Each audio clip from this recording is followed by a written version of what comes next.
Hi there, I'm Brian Skiff. I'm a research assistant at Lowell Observatory and a longtime sky watcher.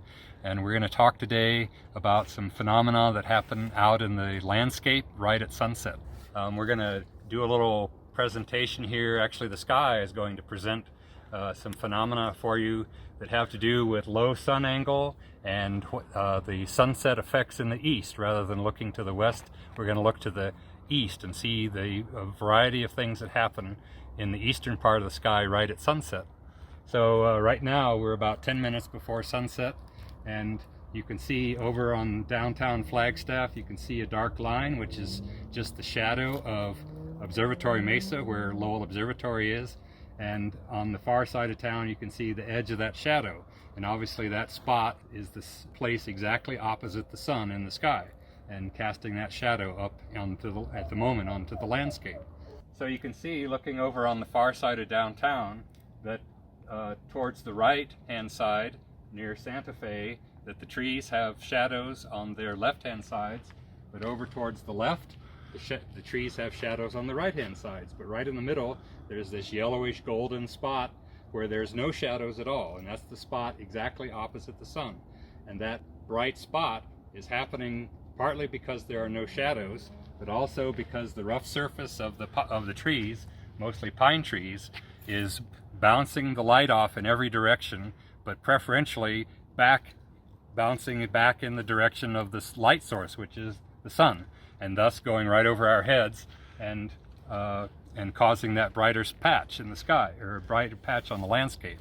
And this happens with almost any kind of a rough surface. Maybe you've seen this if you're traveling in an airplane just before you land, or just before you land, or just after you take off. If the sun is right, you'll see the shadow of the plane on the ground in this bright patch circle around the shadow of the shape of the airplane.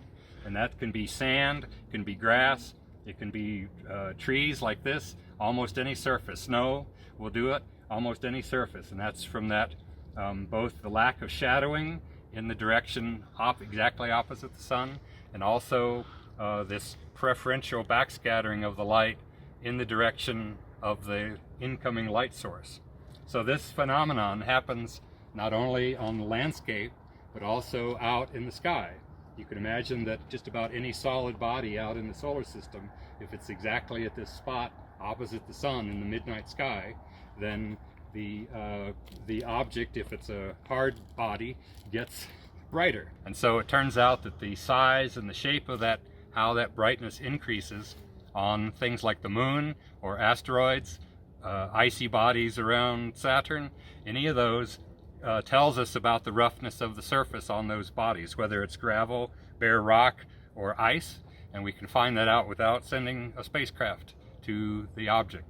All we have to do is make the measurements quite precisely with a telescope of an asteroid, say, and measure that, how that brightness increases at the opposition point in the sky. So you can see here that as we've been talking, the shadow has gone farther away from us on the far side of town, and that spot, which has a German name that's called the Heiligenschein, has gotten smaller because it's farther away, and has gotten a little more contrasty. There's some relief in the way that's causing a change in the appearance. So obviously, as the sun comes closer to setting, that shadow on the landscape goes right to the horizon and eventually goes up into the sky, and the whole landscape casts a shadow up into the sky. And that phenomenon has a simple name called the Earth shadow. And once the height of the shadow is above all the landscape features, like the mountains around Flagstaff, then it'll become a hard, sharp line, and that'll have some structure to it. So now the sun is just about set, and we're starting to see some shadows just for a few minutes right on the landscape on the far horizon, on the eastern horizon from the sun. And you can see, particularly in this view, that there's a bit of a dim, dusky feature that angles up to the left, going to the left, and it's not a horizontal line but angling up, and that is actually the shadow of Eldon Mountain, which is on the north side of Flagstaff. And that shadow going off into the Painted Desert out east of Flagstaff is casting that shadow again in the landscape. So if or up in the atmosphere. So if you were actually up on Eldon right now, looking out from the summit, you would actually see this giant triangular shadow going off across the landscape to the east. And since we're off on the side from the summit, some miles from the summit, then that shadow, we're just seeing a wedge off on to the end that angles up in the direction of the source of that big shadow, which is mostly from Eldon Mountain. So in just a minute or two, things have changed again, so that there's no sun on the landscape near to us. But over on the far side of town, just now up in the sky, you can see the wedge-shaped shadow over to the left, and that shadow intersects the horizon right where actually at that spot opposite the sun. And up above, right on the horizon, you can see this very thin, dark line, and that is not a contrast effect that you might see in your eye, but in fact is the beginning of this Earth shadow. Already you can see over on the wedge-shaped part of the mountain shadow that it's got some structure. So there's this pink layer on top, which is referred to as the belt of Venus, and then underneath that is the dark, fairly dark shadow, and then right on the horizon it is a bright powder blue. And then the dark shadow, the dark part of the shadow, is just the pure dark shadow caused by whatever it is, either the landscape features, the mountains, or just the whole landscape itself. And then right along the horizon, that sharp powder blue border right on the tree line at the far side of the city is mainly caused by the huge amount of scattered light in the atmosphere. So in the next few minutes here, you can see that the Earth shadow has now become completely flat on the eastern horizon, and that the three layers this is about the most contrasty aspect that you see, maybe 10 minutes after sunset, where the Earth shadow is fairly tall and you can see the three layers, but is not so washed out.